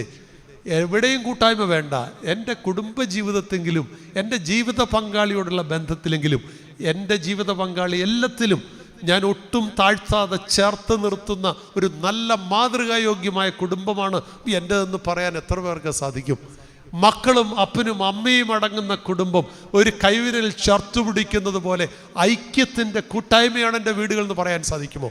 ഒരേ അപ്പത്തിൻ്റെ അംശികളായി ആരാധനാലയങ്ങളിൽ ഒരുമിച്ച് ആരാധിക്കുകയും കൂടുകയും ചെയ്യുമ്പോൾ മനസ്സുകൊണ്ടൊക്കെ എത്രയോ അകലങ്ങളിലാണ്, എത്രയോ കാതമകലെയാണ് ഓരോ വ്യക്തികളും തമ്മിൽ എന്ന് സ്വയം ആത്മശോധന ചെയ്യേണ്ട സമയമാണ്. ഇവിടെയാണ് ആട്ടിടയന്മാരുടെ സവിശേഷകരമായ പ്രത്യേകത. Their commitment to the fellow being, അവരുടെ സഹപ്രവർത്തകരോടുള്ള അനുഗ്രഹരമായ ഇടപെടൽ, അവരോടുള്ള അനുഗ്രഹരമായ ബന്ധം, അത് ചേർത്ത് നിർത്തുന്ന ഈ നന്മ ഒരാൾ മാത്രം കേൾക്കേണ്ടതല്ല, ഈ നന്മ ഒരാൾ മാത്രം കാണേണ്ടതല്ല. ഒരുപക്ഷെ അവർക്ക് സിദ്ധനാകാനൊക്കെ സാധിക്കും. ഇപ്പോഴങ്ങനല്ലേ, എന്തെങ്കിലും ഒരു വെളിപ്പാട് കിട്ടിക്കഴിഞ്ഞാൽ പിന്നെ അങ്ങ് സിദ്ധനാകുക. അവിടെയും ഇവിടെയൊക്കെ അമ്മമാരുടെ എണ്ണം കൂടിക്കൊണ്ടിരിക്കുക, വലിയ സിദ്ധന്മാരുടെ എണ്ണം കൂടിക്കൊണ്ടിരിക്കുക. ഈ ഒരു കാലഘട്ടത്തിലാണ് ഞാനും നിങ്ങളും ചിന്തിക്കേണ്ടത്. എത്ര സുന്ദരമായ അത് ദൈവത്തിൻ്റെ ശബ്ദം എല്ലാവർക്കും കേൾക്കുവാനുള്ള അവസരമുണ്ടാവണം. തൻ്റെ സഹപ്രവർത്തകരെ ചേർത്ത് നിർത്തിക്കൊണ്ട് അവരോടൊപ്പം ഒന്നിച്ച് യാത്ര ചെയ്യുന്ന നമ്മുടെ കുടുംബങ്ങളിൽ ഒന്നിച്ച് യാത്ര ചെയ്യാൻ സാധിക്കുമോ? അപ്പനും മക്കളും ഒന്നിച്ച് യാത്ര ചെയ്യാന്ന് പറഞ്ഞാൽ ഒരേ മാനസികാവസ്ഥയിൽ, ഒരേ വേവ് ലെങ്തിൽ. എനിക്കറിയാവുന്ന ഒത്തിരി കുടുംബങ്ങളുണ്ട്, മാതാപിതാക്കളും മക്കളും തമ്മിൽ ഒരു ബന്ധവുമില്ലാതെ അവൻ നഷ്ടപ്പെട്ടോട്ടെ, അല്ലെ അവൾ പൊയ്ക്കോട്ടെ, എനിക്കെൻ്റെ മകളല്ല മകനല്ല എന്ന് പോലും ഉച്ചത്തിൽ പറയുന്ന അപ്പൻ്റെയും അമ്മയുടെയും ചിത്രങ്ങൾ, ശബ്ദങ്ങൾ ഈ കാതുകൊണ്ട് കേൾക്കാനിടയായിട്ടുണ്ട്. എത്ര വൈകൃതമാണ് നമ്മുടെ ലോകം. നമ്മുടെയൊക്കെ ആളുകൾ എത്രയോ ദൈവത്തിൽ നിന്ന് അകലെയാണ്. ശാന്തമായി ചിന്തിപ്പാൻ സാധിക്കണം. ഒരുപക്ഷെ കുടുംബജീവിതത്തിലേക്ക് ഇരുകരങ്ങളും ചേർത്ത് പിടിച്ച് നിങ്ങൾ രണ്ടല്ല ഒന്നാണെന്നൊക്കെ പറഞ്ഞ് പള്ളിയുടെ പടിയിറങ്ങി വീട്ടിൽ ചെല്ലുന്നതിന് മുമ്പ് രണ്ട് പാത്രമായി തീരുന്ന എത്രയോ ആളുകളുള്ള ഒരു ലോകമാണ്. വിവാഹത്തിൻ്റെ നിശ്ചയമെല്ലാം കൃത്യമായി ഉറപ്പിച്ച് കല്യാണത്തിൻ്റെ തലേദിവസം രാത്രിയിൽ ആൾ വിട്ടേക്കുന്നു, വേണ്ട ആ കല്യാണം വേണ്ട. എന്താ മനുഷ്യൻ എന്താ സംഭവിച്ചുകൊണ്ടിരിക്കുന്നത്?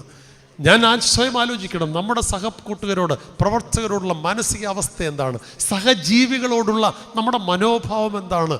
ആരെയും ദ്വേഷിക്കാനും തള്ളിക്കളയുവാനും അവരെ ഇല്ലായ്മ ചെയ്യുവാനും പോലും ശ്രമിക്കുന്ന ഒരുപക്ഷെ കയീന്മാരുടെ അനുഭവങ്ങളല്ലേ, ഹാബേലിനെ ഇല്ലായ്മ ചെയ്ത കയീന്മാരുടെ ലോകത്തല്ലേ ഞാനും നിങ്ങളുമൊക്കെ ജീവിക്കുന്നത്. ഇന്ന് പകൽക്കാലം മുഴുവൻ നാം കേട്ട വാർത്തകൾ ഇതാണ്. മനുഷ്യനെ പരസ്പരം കൊന്നൊടുക്കുന്നത്, ഒരു കോഴിയെ കൊല്ലുന്നതിന് പോലും അറയ്ക്കുന്ന മനുഷ്യരുടെ മുമ്പിൽ മനുഷ്യനെ പച്ചജീവനത്തെ കൊല്ലുവാൻ എങ്ങനെ സാധിക്കുന്നു? എന്തേ ഇത് സംഭവിക്കുന്നു? സഹജീവികളിൽ ദൈവത്തിൻ്റെ സ്വരൂപം സാദൃശ്യം എന്തേ മനുഷ്യൻ തിരിച്ചറിയാതെ പോകുന്നു? അവനും സഹജീവിയാണെന്ന് എന്തുകൊണ്ട് നമുക്ക് തിരിച്ചറിയാൻ കഴിയാതെ പോകുന്നു? ജന്മം കൊടുത്ത മക്കളെ എന്തുകൊണ്ട് മാതാപിതാക്കൾക്ക് തിരിച്ചറിയാൻ കഴിയാതെ പോകുന്നു? ജീവിതം മുഴുവൻ വിട്ട് ജീവിത പങ്കാളിയോട് ഒത്തുചേർന്നവരെ എന്തുകൊണ്ട് ഉപേക്ഷിക്കുവാൻ സാധിക്കുന്നു? ഇത് നാം തിരിച്ചറിയേണ്ടുന്നതാണ്. ഇവിടെയാണ് ആട്ടിടയന്മാർ വലിയ ശ്രേഷ്ഠതയൊന്നും ഉണ്ടായിരുന്നില്ല, വലിയ വിദ്യാഭ്യാസ യോഗ്യതയൊന്നും ഉണ്ടായിരുന്നു. പക്ഷേങ്കിൽ അവർ മനോഹരമായ പ്രതികരണമാണ്. സഹജീവികളെ ചേർത്ത് നിർത്തുന്ന, സഹപ്രവർത്തകരെ ചേർത്ത് നിർത്തുന്ന, എല്ലാം നന്മയുടെയും പങ്കിടാനുള്ളതാണെന്നുള്ള തിരിച്ചറിവോടെ ചേർത്ത് നിർത്തുന്ന ശ്രേഷ്ഠമായ ഭാവമാണ് ഈ അനുഗ്രഹീത ആട്ടിടയന്മാരിൽ കാണുന്നത്. നമ്മുടെ ജീവിതത്തിൽ ഈ ഒരു പങ്കിടൽ നമ്മുടെ കുടുംബങ്ങളിൽ, നമ്മുടെ ജീവിതങ്ങളിൽ, നമ്മുടെ അനുഭവങ്ങളിൽ നമുക്കുണ്ടാകുമോ? 5 മിനിറ്റ് കൊണ്ട് ഞാൻ വാക്ക് നിർത്തുക. 7:30 തുടങ്ങി 8:30 നിർത്തുക. അതുകൊണ്ട് നമുക്ക് ഈ ഒരു ഭാവം നമ്മുടെ ജീവിതത്തിൽ ഉണ്ടാകുവാൻ തക്കവണ്ണയാകുമോ? നമുക്ക് ആ ഒരു ഭാവം നമ്മുടെ ജീവിതത്തിൽ വളർത്തിയെടുക്കുവാൻ തക്കവണ്ണം സാധിക്കുമോ? ദൈവം ആഗ്രഹിക്കുന്നതാ. നമ്മുടെ സന്നിധിയിലേക്ക് വരുമ്പോൾ നിന്റെ സഹോദരൻ എവിടെ? കയ്യനോട് ചോദിച്ച ചോദ്യത്തിന് നമുക്ക് ഉത്തരം കൊടുക്കുവാനായിട്ട് സാധിക്കണം. കയ്യനോട് മാത്രമല്ല, ആധുനിക കയ്യന്മാരെല്ലാം കൊടുക്കേണ്ട ചോദ്യം, നിന്റെ സഹോദരൻ എവിടെ? ആരാധനാലയത്തിലേക്ക് ആരാധിക്കുവാൻ വരുമ്പോൾ നിന്റെ സഹോദരനോട് നിരന്നിട്ടാണോ നീ കടന്നു വരുന്നത്? ഈ പെരുന്നാൾ ആഘോഷത്തിലേക്ക് കടന്നു വരുമ്പോൾ നീ നിരപ്പിൻ്റെ ശുശ്രൂഷയിലേക്ക് കടന്നു വരാൻ സാധിക്കുന്നുണ്ടോ? തമ്പുരാൻ്റെ തിരുപ്പിറവിയിലേക്ക് കടന്നു വരുമ്പോൾ സ്വർഗവും ഭൂമിയും അനുരഞ്ജിക്കുന്ന അനുരഞ്ജനത്തിൻ്റെ പെരുന്നാളാണ് തമ്പുരാൻ്റെ തിരുപ്പിറവി. നിനക്ക് അനുരഞ്ജനത്തോടെ വരാൻ സാധിക്കുമോ? ആട്ടിടയന്മാർ ചേർന്ന് നടന്നതുപോലെ നമുക്കൊന്നിച്ച് വീട്ടിലുള്ളവരെങ്കിലും ഒന്നിച്ച് ചേർന്ന് ഒരേ മനോഭാവത്തിൽ, ഒരേ മാനസികാവസ്ഥയിൽ, ഒരേ ആത്മാവിൽ നമുക്ക് നടന്നു നീങ്ങുവാൻ സാധിക്കുമോ? അവിടെ ക്രിസ്തു ദർശനം ഉണ്ടാവുകയുള്ളൂ. തമ്പുരാൻ്റെ തിരുദർശനം, തിരുപ്പിറവി നമുക്ക് കാണണമെങ്കിൽ വിശുദ്ധിയോടൊപ്പം നമുക്ക് അനിവാര്യമായിരിക്കുന്നത് അനുരഞ്ജനത്തിൻ്റെ ആത്മാവ് ഉൾക്കൊള്ളുവാനുള്ള ആഹ്വാനമാണ് കർത്തൃശിഷ്യൻ, പ്രത്യേകിച്ച് ആട്ടിടയന്മാർ ഈ സന്ധ്യയിൽ പരിശുദ്ധ തോമസ് അപ്പോസ്തലൻ്റെ വാക്കിലൂടെ ചേർത്തുവെച്ച ഈ ആട്ടിടയന്മാർ നമുക്ക് തരുന്ന സന്ദേശം അത് തന്നെയാണ്. മരിക്കേണ്ടി വന്നാലും അവനെ കാണുവാൻ പോകുവാൻ അവർക്ക് വലിയ ശ്രേഷ്ഠമായ ഒരു അനുഭവമായി തീർന്നു, പ്രോത്സാഹനമായി തീർന്നത്, അവർക്ക് വലിയ ഒരു ശ്രേഷ്ഠമായ ജീവിത അനുഭവം അവർക്ക് ഉണ്ടായത് കാരണം മറ്റൊന്നല്ല, ഈ ദൈവികമായ അനുഭവത്തിൽ അവർ ജീവിച്ചു എന്നുള്ളതുകൊണ്ട് അവരൊന്നിച്ചു ചേർന്നു നിന്നു എന്നുള്ളതാണ്. ഒരു കാര്യം കൂടെ പറഞ്ഞ് രണ്ട് വാക്ക് നിർത്തുക. ആട്ടിടയന്മാരുടെ നാലാമത്തെ പ്രത്യേകത എന്ന് പറയുന്നത് their commitment to the world, ലോകത്തോടുള്ള പ്രതിബദ്ധത, സമൂഹത്തോടുള്ള പ്രതിബദ്ധത. ഞാൻ ആദ്യം പറഞ്ഞു their commitment to work, their commitment to worship, their commitment to fellow workers, and fourth one their commitment to the world, ലോകത്തോടുള്ള സമൂഹത്തോടുള്ള പ്രതിബദ്ധത. ഇവിടെ വേദപുസ്തകത്തിൽ കാണുന്നുണ്ട്, ഈ ദീർഘദൂരം അവർ ശ്രമകരമായ ദൗത്യം അപകടം പതിയിരിക്കുന്നിടത്തൂടെ അവർ കടന്നു എന്ന് തമ്പുരാൻ്റെ ആ അനുഗ്രഹീത ആലയത്തിലേക്ക് ചെല്ലുകയാണ്. ബേത്ലഹേമിലെ കലിത്തൊഴുത്തിൽ ചെല്ലുകയാണ്. അവർ ആട്ടിൻകുട്ടികളെയൊക്കെ ചിലർ കയ്യിൽ ഏന്തിയിട്ടുമുണ്ട്. നമ്മൾ അതുകൊണ്ടാണ് ഇപ്പോഴും ഈ ആട്ടിടയന്മാർ പോകുന്നുണ്ട്. അവരൊപ്പം ബലഹീനമായവയൊക്കെ ചിലപ്പം അവർ നെഞ്ചോട് ചേർത്ത് പിടിച്ചിട്ടുണ്ട്. ഊനമില്ലാത്തതായി വളർത്തുവാനുള്ള പരിശ്രമത്തിനിടയിൽ എന്തെങ്കിലും വിപത്തുകളുണ്ടെങ്കിലും അവരെ തള്ളിക്കളയുന്നില്ല, അവർ ചേർത്ത് നിർത്തുന്ന ആട്ടിടയന്മാരെ കാണുന്നത്. അവർ അവിടെ വെച്ച് പൂർത്തീകരിക്കുന്നില്ല. അവർ ഈ വണങ്ങിയതിന് ശേഷം, ആരാധിച്ചതിന് ശേഷം അവർ മടങ്ങുകയാണ്. മടങ്ങിയെന്ന് മാത്രമല്ല വേദോസിൽ പറയുന്നത്, 20-ാം വാക്യത്തിൽ പറയുന്നത് പാടിയും പുകഴ്ചയും കൊണ്ട് ലോകത്തോട് അവർ വിളിച്ചു പറയുക, നമുക്കൊക്കെ ഒരു വലിയ ദൗത്യമുണ്ട്. ഒരുപക്ഷെ ഇതെല്ലാം സന്തോഷം അനുഭവിച്ചിട്ട് ഇനിയും ഞങ്ങൾക്ക് ഈ ശ്രമകരമായ ആട്ടിൻകുട്ടിയൊന്നും വളർത്തണ്ട, ലോകത്തിൻ്റെ കുഞ്ഞാടിഞ്ഞെത്തി എന്ന് പറഞ്ഞുകൊണ്ട് അവർക്ക് അവിടെ തന്നെ കഴിച്ചു കൂട്ടാമായിരുന്നു. പണ്ട് തമ്പുരാൻ 2-3 പേരെ കൂട്ടിക്കൊണ്ടുപോയി താബോറിൻ്റെ ഔന്നത്യത്തിലാണ്. താബോറിൻ്റെ ഔന്നത്യത്തിൽ തമ്പുരാൻ തേജസ്കരണമൊക്കെ കൊണ്ട് കഴിഞ്ഞപ്പോൾ കർത്താവിൻ്റെ ഒരു ശിഷ്യനൊരു വാക്ക് പറഞ്ഞു. എന്താണെന്നറിയോ? നമുക്ക് ഇനി എങ്ങോട്ടും പോകണ്ട, ഇവിടെ തന്നെ ഇരിക്കാം. വേണമെങ്കിൽ വന്നാൽ അത്യാവശ്യം വന്നാൽ 2-3 കുടിലും കെട്ടാം, 3 കുടിൽ കെട്ടാം. ആരാ പറഞ്ഞത്? പത്രോസ് പറയുക. ഇവിടെ ഇരിക്കാം, 3 കുടിലും കെട്ടി ഇവിടെ ഇരിക്കാം. അതല്ല, ഒരു ദൈവ പൈതലിൻ്റെ ദൗത്യം അതല്ല. അവൻ അനുഭവിച്ചറിഞ്ഞ ദൈവിക അനുഭവം പങ്കിടുവാൻ നമുക്ക് സാധിക്കണം. ആരാധനയിൽ സംബന്ധിക്കുമ്പോൾ ആരാധനയുടെ ഒരു എക്സ്റ്റൻഷനാണ് ജീവിതം. അത് പങ്കിടാൻ സാധിക്കണം, മറ്റുള്ളവർക്ക് പങ്കിടാൻ സാധിക്കണം. സുവിശേഷക്രമം വേറൊരു വാവുവച്ചനോട് ഓർപ്പിച്ചല്ലോ, ഇത് മുറിച്ചു തരികയാണ്, ഇത് പങ്കിടാൻ സാധിക്കണം. എനിക്കും ഭാര്യയ്ക്കും മക്കൾക്കും അല്ല, പങ്കിടാൻ സാധിക്കണം. ഈ ലോകത്തിൻ്റെ മുമ്പിൽ അവർ വിളിച്ചു പറയുക. എത്ര ശ്രേഷ്ഠമായ അനുഭവമാണ്. നമുക്ക് ഈ ദൈവിക അനുഭവം പങ്കിടാൻ സാധിക്കുന്നുണ്ടോ? ഇത് നമുക്ക് ചുറ്റുമുള്ള ആളുകളുടെ ഇടയിലൊക്കെ ഈ പങ്കിടലില്ല. അവർ സ്വയമായിട്ട് ആർജിച്ചുകൊണ്ട് വലിയ സിദ്ധന്മാരായിട്ട് തീരാൻ സാധിക്കുക, അവർ കോടീശ്വരന്മാരാൻ സാധിക്കുക. വേദനയുടെ സുവിശേഷം അവർക്കില്ല, കോടികളുടെ സുവിശേഷമേ ഉള്ളൂ. ഈ ദിവസങ്ങളൊക്കെ വൈറലായിരിക്കുന്നതല്ലേ? തമ്പുരാൻ അന്ന് വന്നിരുന്നെങ്കിൽ ബർമുഡായിട്ട് പോകുമായിരുന്നു എന്നൊക്കെ പറയാൻ നിന്നയില്ലാത്ത അല്ലെങ്കിൽ ലജ്ജയില്ലാത്ത ഒരു സുവിശേഷ സമൂഹത്തിൻ്റെ നടുവിലാണ് ഞാനും നിങ്ങളുമൊക്കെ ജീവിക്കുന്നത്. ഇവിടെയാണ് ആട്ടിടയന്മാരുടെ വിനയാന്വിതമായ നമസ്കാരവും ശുശ്രൂഷയും പ്രാർത്ഥനയും സമർപ്പണവും ലോകത്തോടുള്ള പ്രതിബദ്ധതയും അവർ കാട്ടുന്നത്. അവർ ദൈവസന്നിധിയിലേക്ക് അനുഗ്രഹത്തോടെ പോവുകയാണ്, മടങ്ങി വരികയാണ്. തൻ്റെ സമൂഹത്തോട് ഈ സദ്വർത്തമാനം അറിയിക്കുവാൻ കാരണം അവർ കേട്ട സദ്വർത്തമാനം, കണ്ട സത്യം മറ്റുള്ളവർക്ക് പങ്കിടുവാനായിട്ട് ലോകത്തിലേക്ക് ഇറങ്ങി വരുന്ന വലിയൊരു ദൗത്യമാണ് നമുക്കുള്ള. ഭക്തി എന്ന് പറയുന്നത് കേവലം ദൈവസന്നിധിയിൽ മുട്ടുകുത്തുന്നത് മാത്രമല്ല ഭക്തി, കേവലം മുട്ടുകുത്തലല്ല ഭക്തി. ഈ മുട്ടുകുത്തിയെടുക്കുന്ന ആധ്യാത്മികതയുടെ വലിയ ഒരു ആത്മീയ അനുഭവമുണ്ടല്ലോ, അത് പങ്കിടാൻ സാധിക്കണം. അതുകൊണ്ടാണ് ക്രിസ്തു ലോകത്തോട് പറഞ്ഞത് ഏറ്റവും വലുത് 2 കൽപ്പനകളാണ്. ഒന്ന് ദൈവത്തെ ആരാധിക്കുക, 2 നിന്റെ സഹോദരനെ സ്നേഹിക്കുക, അയൽക്കാരനെ സ്നേഹിക്കുക. തമ്പുരാൻ പറഞ്ഞതാ. നമുക്ക് വലിയ പ്രതിബദ്ധതയായി സമൂഹത്തോടുള്ളത്. ഇവിടെ ഈ ശൂരനാട് പ്രദേശത്ത് അനുഗ്രഹത്തോടെ ഈ ആലയം കെട്ടിപ്പൊക്കി എല്ലാ കാര്യങ്ങളും സുഭിക്ഷമായി നടക്കുമ്പോൾ നമുക്കൊരു വലിയ ദൗത്യമുണ്ട്. ഈ പെരുന്നാളിൽ ഇതിന് ചുറ്റുവട്ടത്തിൽ ഈ ശബ്ദപരിധിയിൽ ഏതെങ്കിലും വീടുകൾ അത്താഴത്തിൻ്റെ പട്ടിണിക്കാരുണ്ടോ? രോഗം വന്നിട്ട് ചികിത്സിക്കാൻ നിവൃത്തിയില്ലാത്ത ആളുകളുണ്ടോ? അന്തിയുറങ്ങാൻ അടിച്ചുകെട്ടുള്ള വീടില്ലാത്ത ആളുകളുണ്ടോ? ഇത് നമ്മുടെ ഉത്തരവാദിത്വമാണ്, സഭയുടെ ദൗത്യമാണ്, ഈ ഇടവകയുടെ ദൗത്യമാണ്. നമ്മുടെ വീടിൻ്റെ ചുറ്റുവട്ടങ്ങളിൽ അങ്ങനെ വേദനിക്കുന്ന അനുഭവങ്ങളുടെ നടുവിൽ നീ വലിയ സമൃദ്ധമായ സദ്യ ക്രിസ്മസിന് ഒരുക്കിയിട്ട് ഒരു കാര്യവുമില്ല. അത് നിൻ്റെ മേൽ അത് കുറ്റപത്രമായിട്ട് വരാനിടയാകും. അതുകൊണ്ട് നമ്മുടെ ദൗത്യം ഇതാ, ഒരു സാമൂഹിക പ്രതിബദ്ധതയാണ്. നമുക്ക് വലിയ ഉത്തരവാദിത്വമുള്ളത്. ഇപ്പോഴത്തെ പരിശുദ്ധ കാതോലിക്ക ബാബയുടെ പ്രത്യേകത അതാ. അദ്ദേഹം പറയുന്നത് സഭയുടെ സുവിശേഷം അതാണ്, സഭയുടെ ദൗത്യം അതാണ്. അദ്ദേഹം ലോകത്തോട് വിളിച്ചു പറയുന്നതിൻ്റെ കർമ്മവീഥികളിലൂടെയാണ്. നമുക്കും ചെയ്യാൻ സാധിക്കുമോ? ആട്ടിടയന്മാർ ഒരുപക്ഷെ സുപക്ഷമായി അവർക്ക് കിട്ടിയ ദിവ്യദൂത് മാനിച്ചുകൊണ്ട് ആ ആട്ടിൻ അവിടെ ആ പശുശാലയിൽ അല്ലെങ്കിൽ ഗോശാലയിൽ അവർക്ക് ശിഷ്ടായുസ് വലിയ അനുഭവത്തിൽ കഴിഞ്ഞുകൂടാമായിരുന്നു. ദൈവം അവർക്കെല്ലാം ഒരുക്കി കൊടുക്കുമായിരുന്നു. പക്ഷേങ്കിൽ ആർജിച്ച ദൈവിക കൃപ, ആർജിച്ച ദൈവിക അനുഭവം അത് പങ്കിടുവാനുള്ളതാണ്. ഞാനും നിങ്ങളുമൊക്കെ, നിങ്ങളെല്ലാം തമ്പുരാൻ ലോകത്തോട് പറഞ്ഞത് അപ്പോസ്തലന്മാരോട് മാത്രമല്ല, നമ്മളോടെല്ലാം പറയുന്നു. മത്തായി ശ്ലീഹയുടെ അവസാന വാക്യം അതാ, നിങ്ങൾ ലോകത്തിൻ്റെ അറ്റത്തോളം എൻ്റെ സാക്ഷികളാകണം. ഞാനും നിങ്ങളും സ്വയം ചോദിക്കേണ്ടുന്നൊരു ചോദ്യമുണ്ട്. ഒരുത്തരെയെങ്കിലും നേടാൻ എൻ്റെ കഴിഞ്ഞകാല ജീവിതത്തിൽ സാധിക്കുന്നുണ്ടോ? ഒരു പുരോഹിതൻ എന്ന നിലയിൽ എത്ര ആത്മാക്കളെ ആദായപ്പെടുത്തുവാൻ എനിക്ക് സാധിച്ചിട്ടുണ്ട്? ഓരോ വ്യക്തികളും സ്വയം ചോദിക്കേണ്ട ചോദ്യം. പൗരോഹിത്യത്തിൻ്റെ ധർമ്മം മാത്രമല്ല സുവിശേഷം.